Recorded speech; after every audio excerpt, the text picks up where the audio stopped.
Shalom, selamat pagi Bapak Ibu yang dikasihi Tuhan.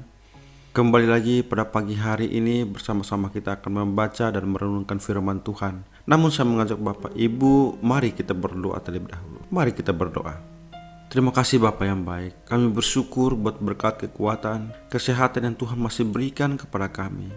Sehingga pada pagi hari ini kami bisa bangun tidur dengan sehat. Itu semua karena berkat kasih Tuhan. Dan terlebih lagi Tuhan, pada pagi hari ini ada kesempatan yang sangat luar biasa, yaitu kami akan membaca dan merenungkan firman Tuhan. Tuhan, bukalah hati dan pikiran kami, supaya firman yang kami baca, kami dapat melakukannya di dalam kehidupan kami hari lepas hari. Terima kasih Bapa yang baik, kami sambut firman-Mu penuh dengan ucapan syukur. Haleluya, amin. Baik Bapak Ibu, tema yang akan kita renungkan bersama pada pagi hari ini yaitu takut akan Tuhan. Takut akan Tuhan. Amsal 15 ayat 33. Takut akan Tuhan adalah didikan yang mendatangkan hikmat, dan kerendahan hati mendahului kehormatan. Kitab Amsal ini berisi mengenai nasihat-nasihat yang sangat praktis dan bijaksana untuk diterapkan dalam kehidupan sehari-hari. Inilah hikmat Allah bagi kita, supaya kita mengerti bagaimana seharusnya kita hidup di dunia ini. Dia mengamati kehidupan dari segala aspek. Hasil pengamatan disimpulkan dalam bentuk sastra yang indah. Kebenaran hasil pengamatan ini didukung kualitas pribadi penulis sebagai orang paling berhikmat.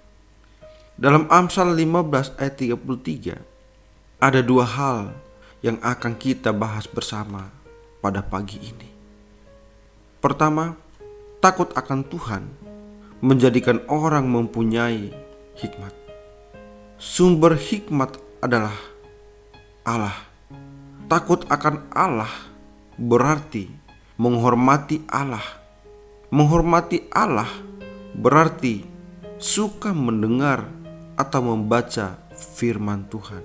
Firman Tuhan menjadi kesukaannya, bahkan merenungkan siang dan malam.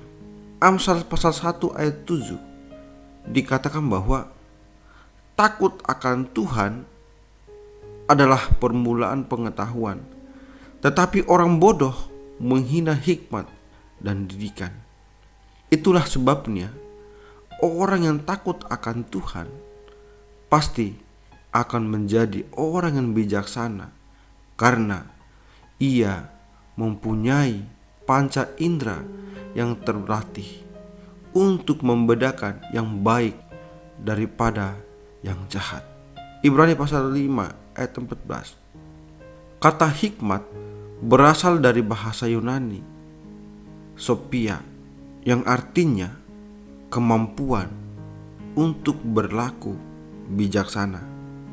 Adapun bahasa Ibraninya adalah hokmah, yang artinya kemampuan untuk melepaskan diri dari lika-liku kehidupan atau permasalahan hidup. Untuk beroleh hikmat dari Tuhan, tidak ada jalan lain selain harus memiliki persekutuan yang karib dengan Tuhan. Melekat kepada Tuhan adalah sebuah kebodohan dan kerugian besar jika orang memilih untuk tidak takut akan Tuhan dan hidup menjauhi dari hadiratnya. Mengapa? Sebab di dalam takut akan Tuhan, selain beroleh hikmat, kita akan mengalami dampak yang luar biasa, yaitu kita akan mengalami ketentraman. Seperti tertulis dalam takut akan Tuhan, ada ketentraman yang besar, bahkan ada perlindungan bagi anak-anaknya. Takut akan Tuhan adalah sumber kehidupan, sehingga orang terhindar dari jerat maut. Amsal 14 ayat 26-27. Inilah janji firman Tuhan bagi yang takut akan Dia. dilindungi, dan dijaga Tuhan. Sekalipun di dunia bergoncang hebat, bangsa-bangsa ribut, kerajaan-kerajaan goncang, Ia memperdengarkan suaranya, dan bumi pun hancur. Tuhan semesta alam menyertai kita. Kota benteng kita ialah Allah Yakub. Mazmur 46 ayat 7 dan 8. Di hari-hari ini banyak orang merasa pesimis menghadapi hari esok karena melihat situasi yang semakin sulit dan tidak menentu. Tetapi orang yang senantiasa takut akan Tuhan tak perlu merasa takut dan khawatir, karena keberadaan kita tidak ditentukan oleh situasi yang ada, melainkan karena kehadiran Tuhan dalam hidup ini.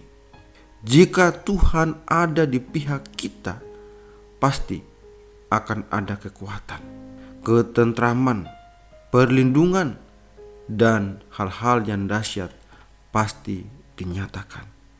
Jadi, karena kita menerima kerajaan yang tidak tergoncangkan, marilah kita mengucap syukur dan beribadah kepada Allah menurut cara yang berkenan kepadanya dengan hormat dan takut.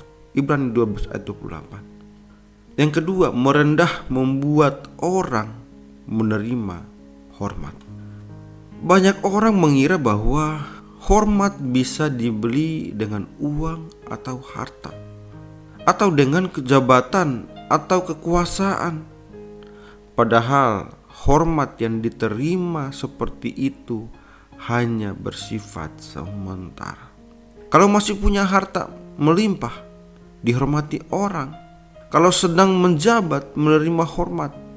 Begitu hartanya pergi, maka hormatnya juga hilang.